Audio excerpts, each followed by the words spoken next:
In the week since we left Russia, Moscow, where we are now, in February, after interviewing Vladimir Putin, we've watched from the United States as the Biden administration has driven the U.S. ever closer to a nuclear conflict with Russia, the country that possesses the world's largest nuclear arsenal.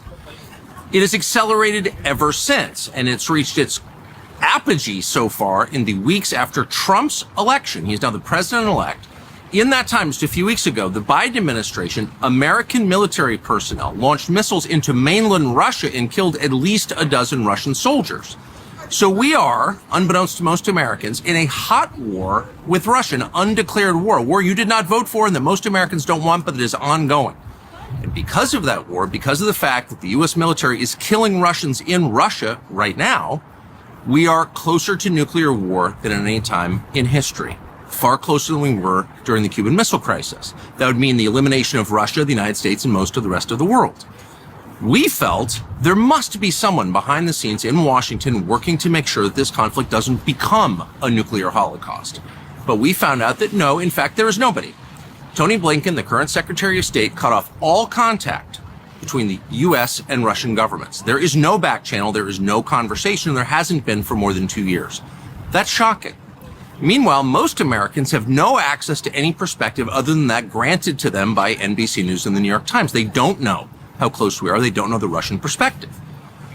We've been trying for over a year to get that perspective out to American news consumers. We've also tried for over a year to get an interview with Zelensky, the president of Ukraine. We've attacked that from a bunch of different angles. We've spoken to a lot of different people around him, had dinner with them. We've been in talks continuously, and those efforts have been thwarted by the U.S. government. The American embassy in Kiev, which our tax dollars pay for, told the Zelensky government, no, you may not do the interview. You can talk to CNN, you can't talk to us. So we've been unable to speak to him.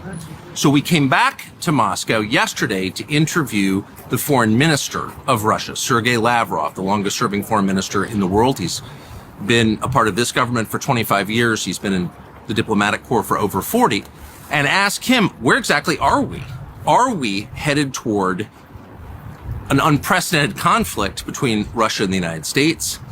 Is there any way to peel Russia back from the east, from the sphere of China, back into the west?